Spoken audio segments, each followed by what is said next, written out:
Good morning, everybody. Welcome to Sunrise Daily today. In fact, we must say it is with a heavy heart that we welcome you to the program this morning as a result of the unfortunate incident that played out in Kwara and some other communities in the country. I'm Chamberlain also. Welcome. Good morning. Well, whatever is good is still in the morning, and welcome to the program. Ameh Ogun Yusuf. It's more than a mouthful, really. Usually, ordinarily by now, the flags would have been very tired of flying at half-mast as a result of some of these killings that happen almost with impunity, reckless abandon, whatever phrase or adjective you want to use. But this particular one in Kaima, there are certain narratives that seem to be recurring.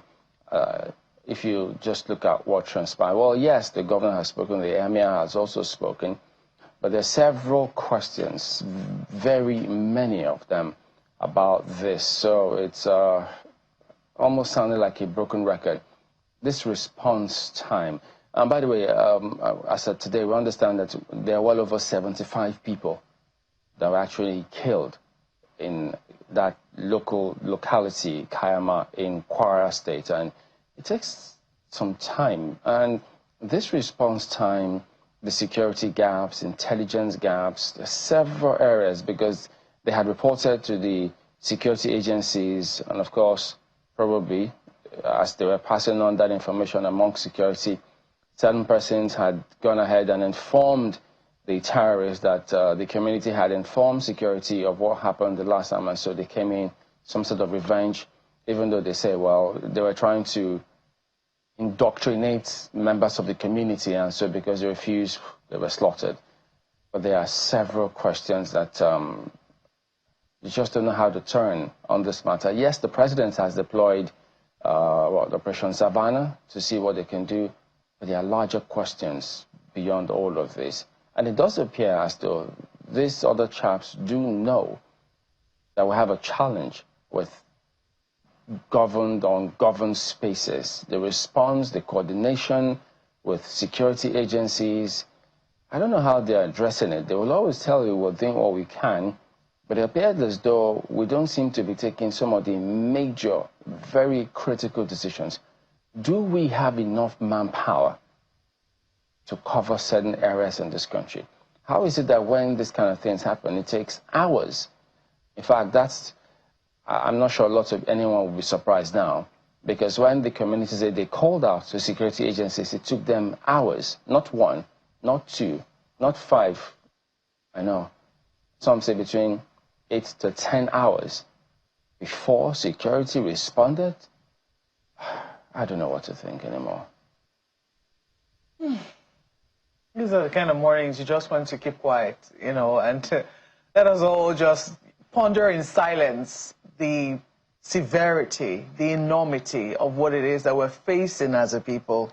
Yeah. When you take a look at the dailies, look at that. 48 hours of carnage, one of the papers or one of the dailies is reporting that 130 lives were lost in less than 48 hours in our country, in Nigeria's rural areas. And we know just how fragile our rural communities are becoming as a result of, an increased rural-urban migration. And this is one of the things that's beginning to fuel it, the fact that people are no longer feeling safe in their communities. Before then, it was poverty and unemployment. So some people just generally say unemployment, a move for greener pastures, and they believe that life in the city could fetch them something better.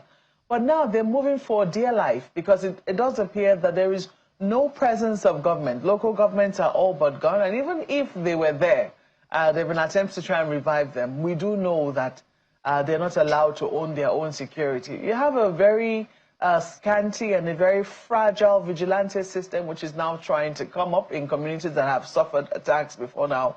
But what is that compared to the onslaught or the aggressiveness, the violence that these bandits, these criminals, these terrorists, what is that compared with the the violence that they visit on these communities? All you have to do is listen to the emir of the villages that were worst hit, the emir of Kayama, who presides over the villages that were worst hit. We understand Woro, and Nuku villages were the ones that suffered the greatest carnage yesterday. And Chamberlain, just to buttress your point, the fact that we heard that these bandits struck at about 5 p.m.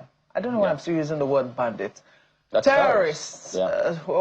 They struck at about 5 p.m. and they operated till the early hours of this morning. How does that happen? How? So is it that that means intelligence, there was a huge intelligence failure? They didn't know that was going to happen. Or somebody somewhere is covering certain things. So here's what I'm just going to read out what was said that because the Ameh spoke. Unfortunately, what we have, the audio is very poor, but what we hear he said was that they started around 5 p.m. on Tuesday and continued until the early hours of Wednesday. He said, this is not the first time our village is being attacked, but it is the most devastated.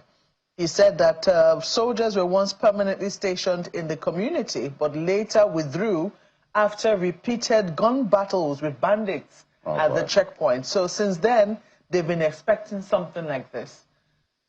So when people know that we have no protection, the protection that was sent to them, they, came under.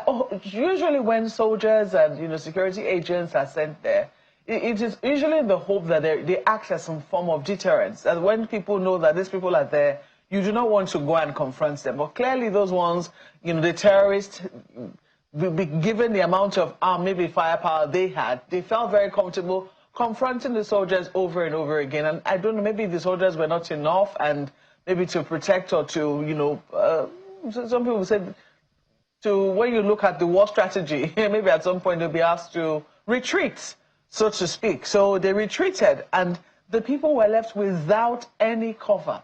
And they knew that at any point in time, something like this could happen. Was it avoidable, Chamberlain? I would say yes. But clearly, this conversation we've been having on the stage, because it could be anybody's village. Every time I hear attacks like this, I always just think, what stops any village in rural Nigeria from coming under attack? Today, nobody thought that Kwara would come under this. We had heard about, initially it was the northeast, then it moved to the northwest. Now, they're in the north central. They have even trickled into some parts of Oyo. How long will it take for them to completely take over, parts of the southeast, south, or even the southwest? What does it take? So right now, I think that we need to really prioritize, because when things like this happen, we will hear that, the president is now saying the way to go is state police. We've had this conversation over and over again. When are we going to finally move the needle to implementation? Because our people cannot keep dying in their numbers. 150 in 2 days, overnight. What's going on? It's a, sad to say, fundamental problem that we do have. But, well, we all somehow have sat on our hands and allow perhaps the people who take some of these decisions to lead us astray. Because if we had insisted a lot more about getting certain things done, maybe they just might have done certain things differently. When they employ persons based on, it's my religion, it's my ethnicity, it's my tribe, these are the kind of shenanigans you get. So if they started operating by 5 p.m. And then when did the security respond? Till the wee hours of the morning. 3 a.m. Just check that. 5 till 3 a.m. That's eternity. They could have done whatever. After they did whatever they wanted, actually. They did. And they abducted people, Chamberlain. From what we hear now, they said most of the victims were men, while women and children were largely abducted. And they said that they suspected this was going to happen. They did. And then when they even managed to report certain incidents to security agencies, the information leaked to bandits, the terrorists, and then they came up in revenge, using this as a cover. So we have deeper challenges that we face. So, deploying troops on the surface may appear to some sort of response, but we know we have deeper challenge. I think the Ameh and the governor spoke. Let's see how much of that we can take.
Apologize for the poor audio quality of that matter, but we will go to break now. We will be back and focus on some other matters we've got today on the program, so stay on with us.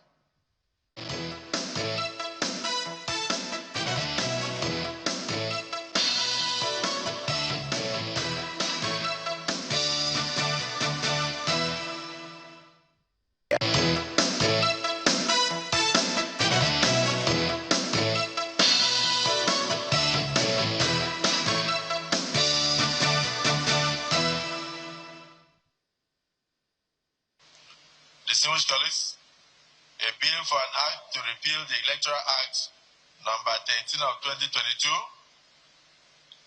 and to enact the Electoral Bill 2026 to regulate the conduct of federal and state elections and also area council elections in the Federal Capital Territory and for related matters 2026 third reading taken and passed.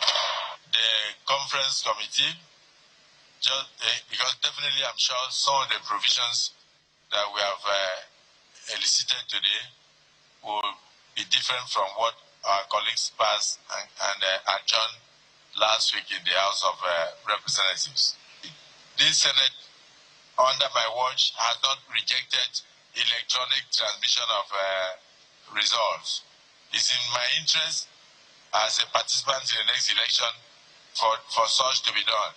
So please don't go with the crowd. Don't go with the crowd. We have retained what was in the previous provision. That's all we did.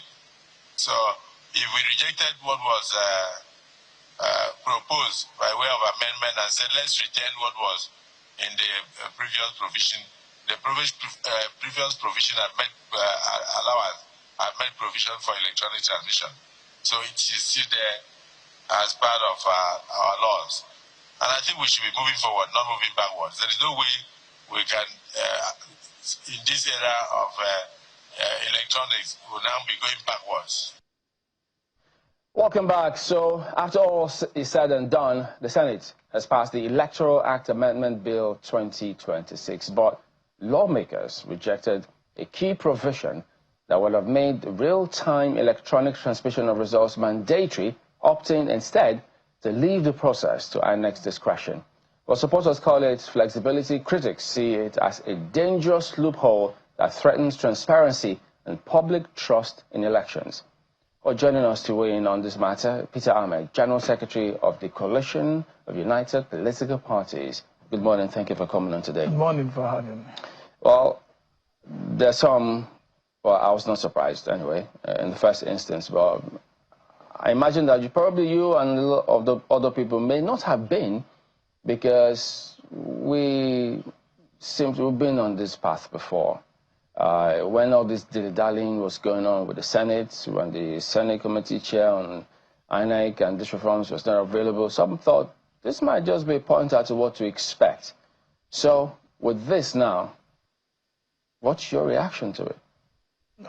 It is, I don't know what we use. It's embarrassing to see that the Nigerian Senate has developed this skin to the request of the electorate and the Nigerian people.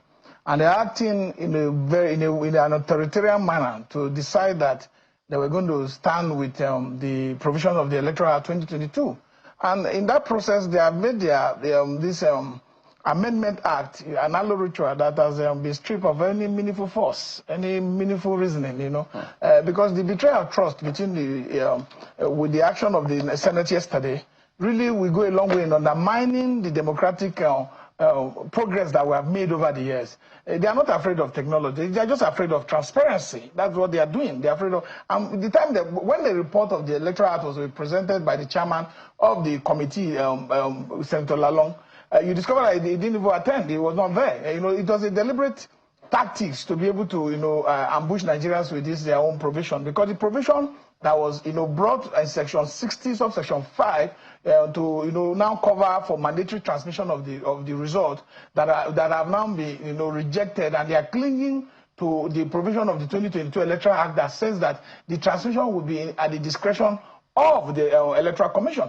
The Supreme Court has clearly stated, because the Electoral Commission went further in line with that provision of 2022, to make recommendations and the manner at which this will be transmitted in the regulation and guidelines for conduct of election 2022 by the Commission. Yes, the Commission has the power to make judicial quasi-authorities, but this judicial quasi-authority cannot be superior to the Electoral Act or to the Constitution of Nigeria. So that's what the Supreme Court said. And in the process of trying to do that, people gathered, young people, advocate for good governance and election in Nigeria, made provisions, contributed to some of these debates, and the Senate was made a lot of promise that they were going to, look at these provisions and then passed it.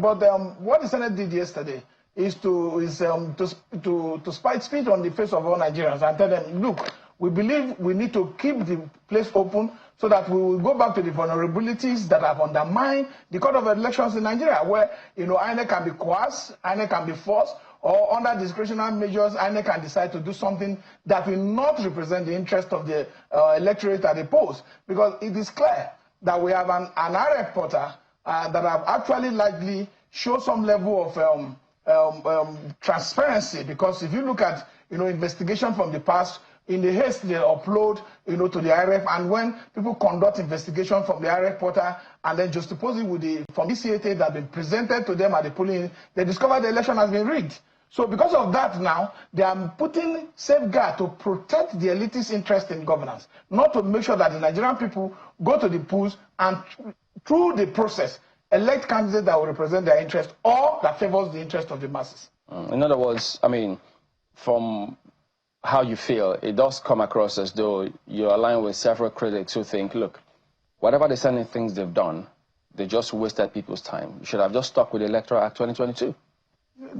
All the other provisions are not, they does not carry any meaningful force. Those are just entertainment. The only provision that really matter is the section 60 subsection 5 that could have really given the necessary transparent environment and corridor for the conduct of our elections. I think people should be ready, because if you have 179,000 polling units, they can't operate in some of these units where security agencies are not able to protect the lives of our people today. They are going to put ballot boxes in those places, but they are going to come up with results eventually. But what the people must do is to know that the survival of democracy is not just only by the force of law. It's also by citizens' interest to participate, with very strong determination to make sure that the election result reflects its outcome. Because democracy has never survived anywhere in the world just by provisions of the law. It has survived by citizen engagement in the process. Participation of citizens is very key. Yeah, but it appears that is what we're looking at here. I mean, the fact that we're trying to legislate everything. Because some people will say that ideally this flexibility that has been retained, which was in 2022 Act, should not, give concern, but for the fact that INEC broke trust, I can't find any other word to use it, broke trust in the 2023 elections. I imagine, I do not know, but I do not know if you share the sentiment that some people will say if INEC had kept its word in the 2022 elections, perhaps it wouldn't be such a big deal that the Senate refused to, change the laws to be strict on electronic transmission. If you look at the surveys and this thing that have been carried out in post-2023 election, you look at that the trust deficit between the citizens and the Electoral Commission has widened on a serious scale. So because of that lack of trust, and because Nigerians have actually focused their attention that this should be that technology will help to enhance transparency in electoral processes, and that we have all collectively agreed with all the work that has been put in, and then you just found out that the Senate, threw away the baby with the bathwater and every other thing. Yeah, but what I'm saying is this safe? Is it safe for us to actually tie the hands? Because some people say what we're essentially doing by insisting and mandating, or saying that INEC should transmit electronically, we're literally tying the hands of the electoral umpire, that if it doesn't do so, then maybe the results for that particular polling station or for that particular area might be declared invalid. If you look at the way our electoral system works, we have dual transmission process, we have dual collation process. Yeah. When we have dual collation process, in the sense that you still have from EC8A, that you are not throwing away that paper. Which is the hard copy. The hard copy that is uploaded to the IRF. Yeah. IRF is a result viewing portal. There's no complication. There's nothing. These people are just they are interested in sustaining themselves in power and also continue to, to sustain their family in power. It is not about the interest of the people. It's not difficult. We have a dual process. It is clear, even when you come for accreditation, there's a dual process. You write your name on the paper, they check your picture, you sit on print on the system, the beavers. You sit on print on the beavers, and your picture comes out. And these are double verification process. These are the safeguards in our electoral system that are added as a guardrail for protection of the mandate of people. We are looking at people who wants to get elected, just getting mandate with a legitimacy. That's what we're seeing, nothing else. They don't care whether the people support them. They don't care whether the people believe in them. If not, if I've worked for 4 years, if I've delivered to the people, just like people come to do documentaries, it will be self-promoted by the citizens. People will support you. You don't have to force a system into becoming and working as a shadow for your own protection. So we have a challenge. We are not talking now. We agree. They also agree. The Supreme Court has agreed that this cannot stand. That you need to put this law in the Electoral Act that is superior to any legislation made by the Commission. So that guidelines cannot work today, because even when you say we are going to continue with those provisions of 2022 that have brought all the vulnerabilities that we see, that have brought the fact that INEC went ahead to announce results, even those results that are in IRF in Rivers State does not reflect the one that are from ECHA, another state in Lagos, including Kogi. So this is a big challenge. We needed to save it. We needed to build trust, because voter apathy. The president today was elected by less than 10% of the vote of the registered voters. Which country does that? So we need to be able to, create interest where young people, where new people with new voters will come on board and believe that the system is strong enough to protect their vote, and their vote will count at the end of the day.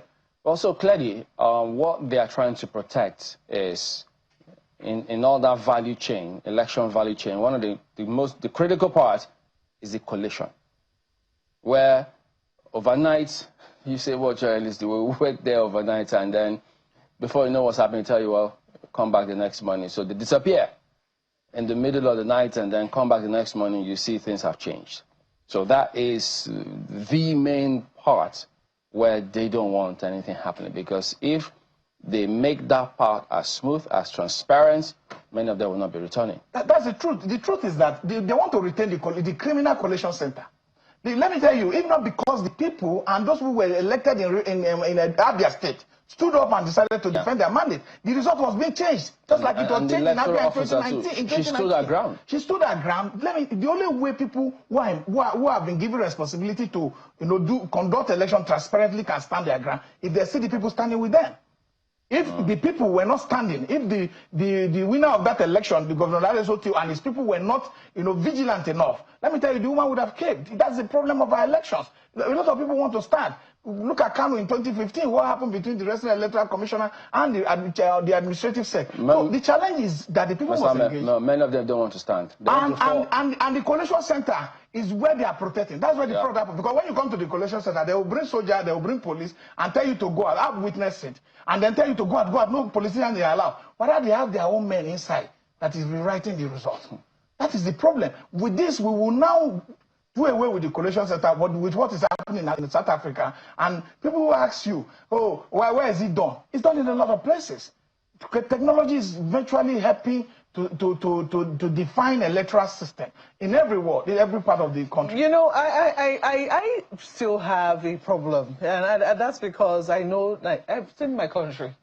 I've been privileged to witness elections in other countries. It's not, in fact, when you speak with Samson, he will tell you that there are places where they are still conducting elections with pebbles. Yes, of course. Where with map, and there is no problem. It is easy. People trust the system. I agree. In Nigeria, it would seem that with every layer of authentication we add, the trust just falls apart, because we always find a way to, either the umpire finds a way to break trust of the people, or the politicians are adept at undermining the system. And I believe that, not even if this electronic, there's a book I used to read when I was younger. It says not even the gods are wise enough to catch a woman in love. That's the situation of Nigeria. It would seem that even no matter what it is you add, the politicians will find a way. while I'm not, siding the Senate, and I believe that certainly whatever criticism is coming to them is very well deserved, because people have seen that clearly, the system cannot be trusted. The flexibility or the discretion, the level of discretion given to INEC has failed in the past, and they're looking for safeguards. However, people are also still saying that to put everything in the law and make it straight-jacketed, to say this is the only way, or you must do it like this, will also put the umpire in very perilous circumstances, because these same politicians are the ones that will find ways to tie the hands of the umpire. You don't agree that they can make nonsense of the situation where this to be firmed up and say, one of the ways, if this is not electronically transmitted, then maybe it will make nonsense of the entire process? I agree with you that there's no trust in our electoral system, and it's because of this trust has been broken. The 5 week has been broken because of a lot of issues. But if you look at the improvement in our electoral management system, it's becoming fair. You can no longer declare 60 million votes, 10 million votes for one person, 30 million votes. You can see that people are struggling to get 8 million votes. So the same level of safeguard that have been put in this electoral architectural framework is actually working. And for every country, you could go to a British community now and then shout on a British man, he looks at you, he won't going to reply. It's not his culture. Our own system, style, we're different. We're differently built. We're very aggressive. We're very aggressive. And because of the many years of governance failure, people are frustrated. There's no provision, there's no electricity, no water. People are frustrated. So they take up their frustration against their fellow. No, but it's not really justified. Let me interrupt you there. Sorry, Mr. Ameh, let me interrupt you. Look, that's 2 years ago, or how many years ago, I was privileged to witness elections in Liberia. This is a country that has been through war. They understand aggression. They understand violence. They've seen it firsthand. And yet, when they conducted their elections, it was so peaceful. The people there were the ones who stood in the front guard to say, look, we want peace. And whatever wranglings the politicians have, whatever it is you do, peace must be maintained in this election. I think I would say, I don't want peace. Yes, you've heard that. I want violence always. That is what we have. Just in Nigeria, you will find politicians who will go and instigate the people, even where there is nothing to be instigated. We witnessed collation overnight, Chamberlain. There was no political party presence there. People just trusted that the system will deliver what it says it will deliver. Why is it that in our country, so we cannot say, oh, it's because there's no light, oh, there's no this. That cannot be the reason why are we witnessed what the people in Liberia have witnessed? Because they have witnessed that, maybe they come to their senses. And you could say that Nigerian citizens are what they call misplaced anger. If the anger is not well directed, it's also affecting them, because they are supposed to channel this anger in trying to make sure that they protect their own mandate. But in all, the challenge we have with our democratic culture is not because our people are not even strong enough. They also show in 2023 that they can also struggle for that. But that system was broken, like you say, and the trust is widened. What the Senate knows, what the Senate is doing. You said that these laws cannot really help. But let me tell you something. What the Senate is doing, if the Senate knows that this law, provision, section 60, subsection 5, could be manipulated, they will just put it for us. Because of digital footprint and a lot of issues. Even when they say there was glitches, they couldn't explain. They are still, struggling to be able to explain that to the both international community and to local observers and advocate for credible elections. So they are trying to avoid any system that will further tighten the news against their form of criminal hijack of electoral process. Talk about this, because ordinarily, since we know from EC8A, that's a hard copy. So all you need to do is just upload and make a real-time transmission. Nothing else. It's not a difficult Now, if we had that copy, why is it then that we bother so much about saying, well, collation is still going to be a problem? Because according to the law, all parties who participated, I think through their agents, they have to sign, and then they're all there to say, this form that we received is the real results. But we still have a problem with that. In spite of that, all those safeguards, so to speak, we still think, oh no, it still doesn't work. I can tell you the reason why we have problem. Because if you have 179,000 from EC8A as from your party agent, and you've collated that result. And then people go to collation center and rewrite those results or mutilate them and, do whatever they want to do to the result to change the figures there. What option do you have? So you go to court. if five, that's the problem. So that's where I'm coming. That's If five agents have the same result, and then one person, whoever changes there, has a different result, so that was what people said before. That if you watch Okoye, some of the time he appeared on your TV when he was commissioner before, he said when there's a discrepancy between uploaded result and the from ECAT, that the one uploaded will take precedence over the one that is that has been manipulated. So that's what he said on this station. I watched it. So but the issue is that when you take these results, there are processes for litigation, electoral tribunal. They say if you unload this thing, you have to rely on INEC to provide the certified true. So it means we also deliberately put in those measures to frustrate the process. That's why people are telling you they don't want to go to court after the election. People are telling you that they have lost confidence. The whole system, the whole gamut of our electoral management structure, whether from the judiciary to the lawmaking process and to the electoral umpire, is having a lot of problem. So if we had a post-election litigation transparent process for it, people will go to court and then seek redress. Look at Ghana. When the election was being conducted, it was the vice president who saw from the result collated by his agent. I witnessed when he said it. I was in the hall. Result that he called the opposition, John Mahama, today, that they have won. So these are not. It's not rocket science. It's just that these people want a process where they will have a loophole to entrench themselves in power. And you can see that entrenchment is leading to them transferring power to their children. Politics is lucrative. That's why even those who are staying outside the APC, it's just sacrifice because everybody wants to be there because it's a lucrative thing. You see people driving, people who have been in government since 1999. They're driving on Rolls Royce. They're flying private jets, even those who are comrades. So these are the challenge of our democratic. Young people also want to get to power, to be able to make money. Because the people who are there today are not living the culture of economic prosperity, of infrastructural revolution that we look at. See, people are genuinely interested in investing in the future of our children. Well, as it is now, this is where we are. The Senate has rejected this, or will I say, rejected that electronic transmission. They say they've retained what was in the 2022 electoral, which is, giving flexibility and discretion to INEC. So if we now know that this is where it is with INEC, you have the discretion. What do you think? What amount of pressure do you think we need to be putting on INEC now to because some people will say that we cannot leave INEC out of this.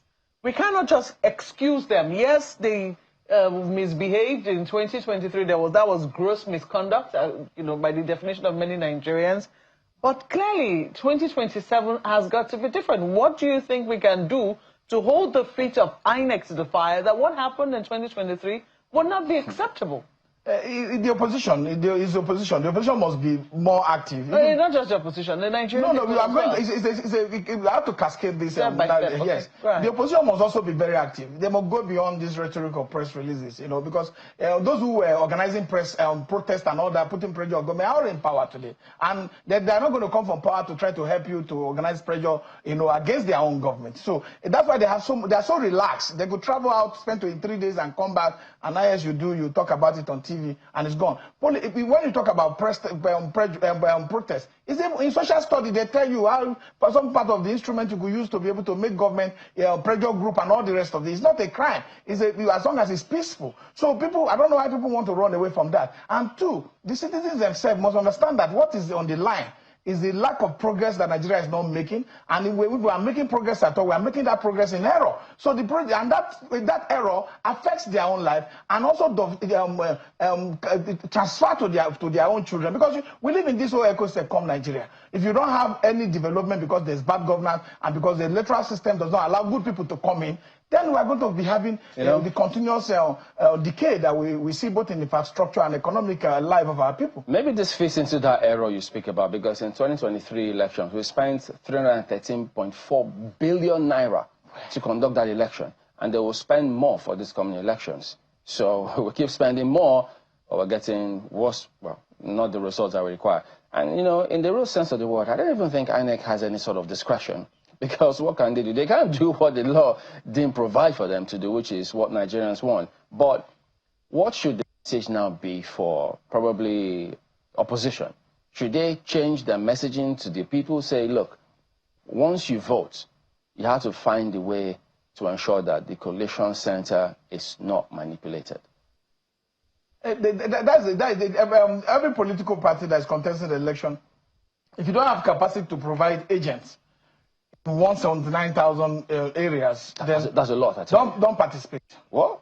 There's no need, because you have to have agents to have from CA. And if you are having the agent, you must also have your stakeholders. Depending on the election you're vying for, anyway. The vice president, the president. I'm talking about the presidential election, which is what almost every Nigeria is fixated at, right? Which it shouldn't be in any way. It shouldn't be, but in our federal system, there's this overbearing overreach authority of the federal power that has been used in many ways negatively. So people, that's why the concentration goes there. If somebody have come on board to try to manage this federal power in a way that that is comforting, that it can see every federating unit as an equal harm of government, then it would have been better. It's because you see that the way that it has been deployed, to make the federal government stronger and make the state weaker. So that's why the concentration is today. And even the 52, the way the federal allocation is shared, the federal government still take a lot, and we don't know what they do with it. So the main thing now is to hold INEC responsible for any conduct of election that will come. And political parties are largely responsible also because they are the primary critical stakeholder in the election process. Every other person comes as secondary, whether you are advocate, whether you are whatever you do, you come as secondary. The political party is number one. And today, when you have political parties that cannot speak against a law that has been, brought out to affect their interest, then there's a challenge, because every angle of Nigerian democracy has been strangulated, because the political party have something hanging on their neck. I'm telling you, you go to press conference, you find out that the registration had happened. Because Section 225A. So you can find out, you see that there's no more political parties speaking against INEC. Oh dear. You can, very few, those who have won election will speak against INEC. But if you have not won election, you come and speak here, you might not attend the consultative meeting that will happen on One does never cease. On a lighter note, I mean, these same security agencies that perform very well in chasing people away from collation centers, they are invisible when bandits attack terrorists attack different groups. But at those centers, you see them very sharp and active, like their life depends on it. But I guess maybe the messaging has to change for all those who vote, who watch, to ensure that even if you have to run shifts to watch those collation centers, you may have to resort to that to make sure that if you think you can eat your cake and have it, lawmakers, you have to think again. Ms. Ameh, thank you for coming on this morning. Thank you for having me. We will be back in a moment. Don't go away.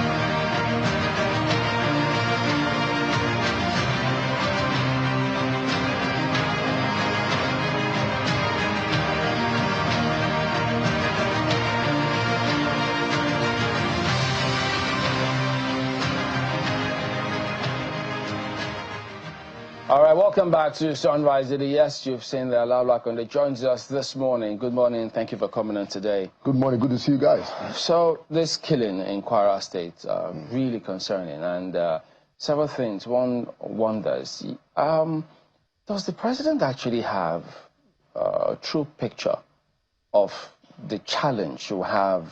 Yeah, I know he's commander-in-chief. Right. The challenge you have in this country about security, because time and again, it appears really clear, the handwriting on the wall. Response time for security agencies is appalling. There's intelligence failure. This leaks time and again when you need to do certain things.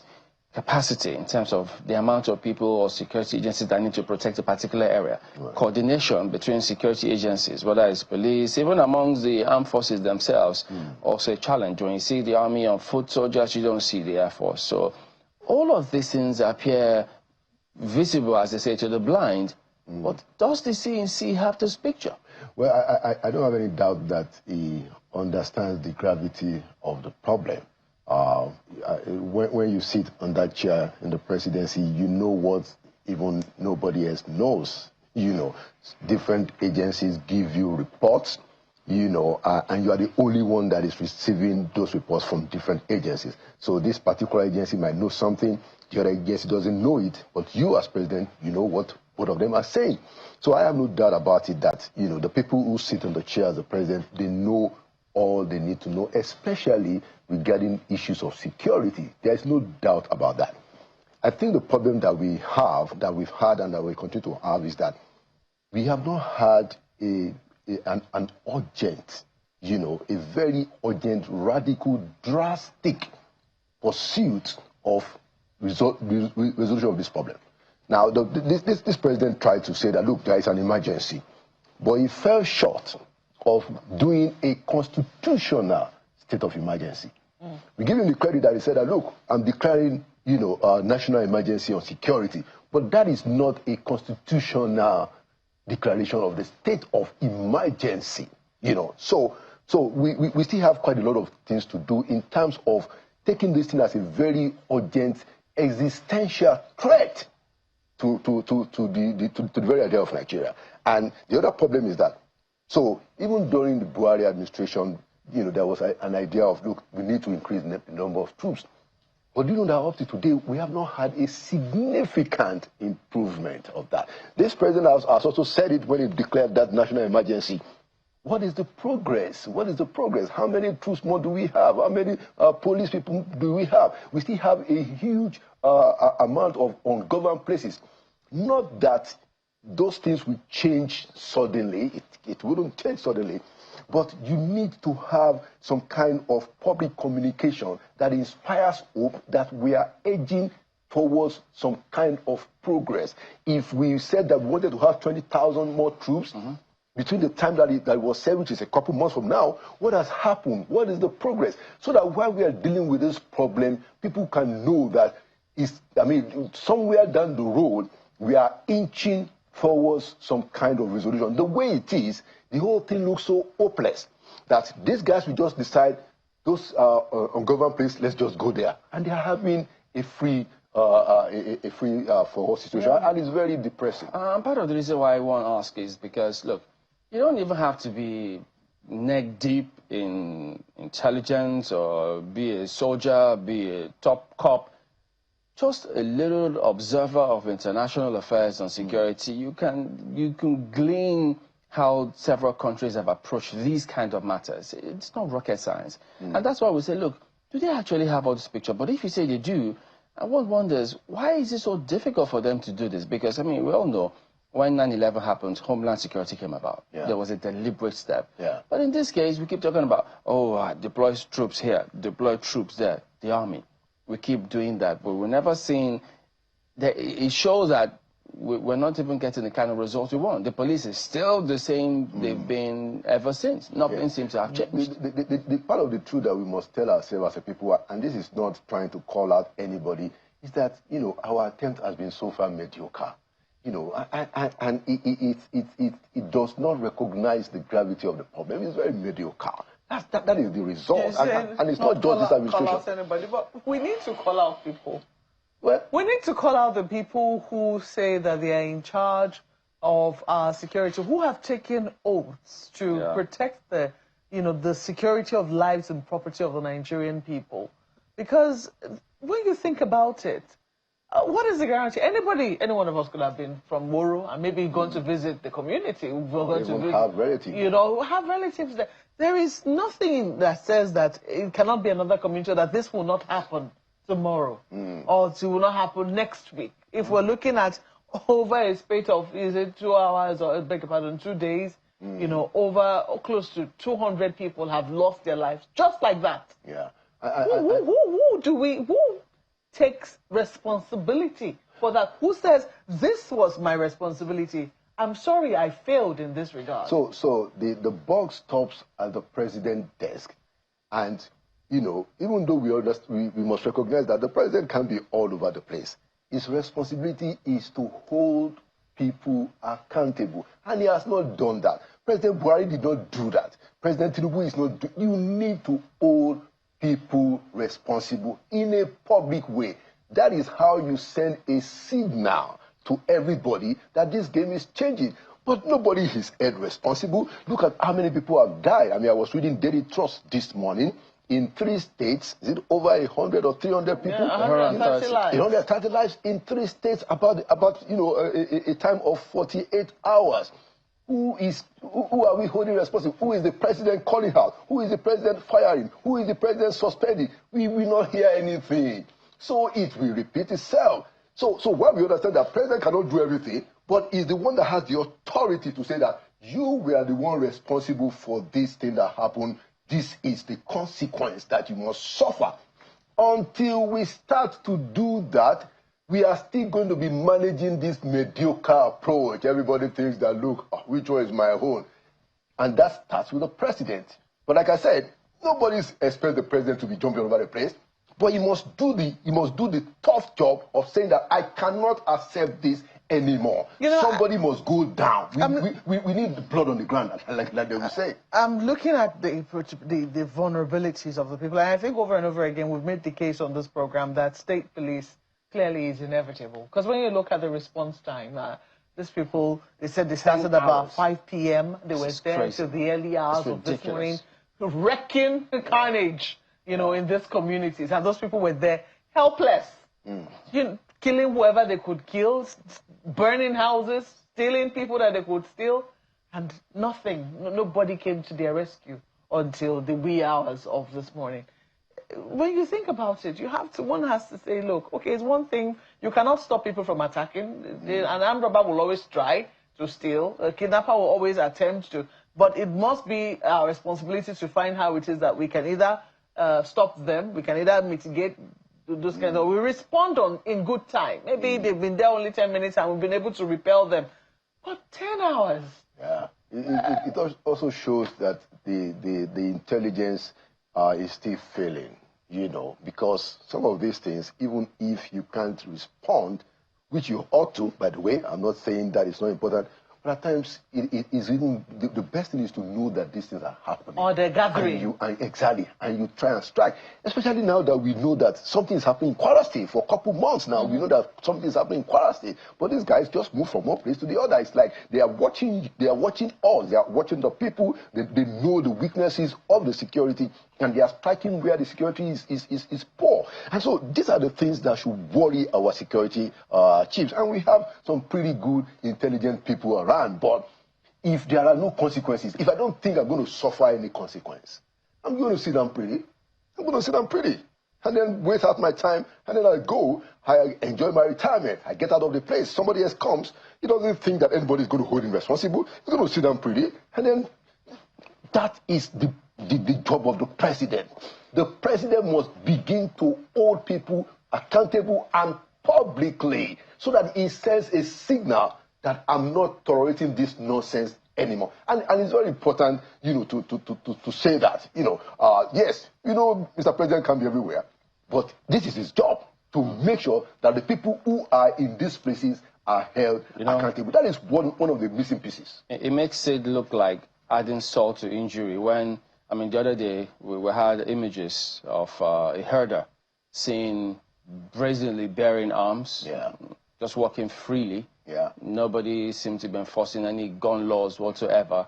It appeared as though when they appear like that, the gun laws disappear in this country. They act as though it doesn't exist. But regular citizens, they're not. Oh, of course. Bear those kind of arms. Look at what happened to Pastor Francis. Somebody's, there was this Instagram post. And then everybody they thought that we aren't sure whether it's even a gun or, but hey, it looks like a gun, and everybody, So it's like we have, two sets of laws, double standards, and these are the issues that keep on, reminding us that the problems that we are facing, they are much deeper.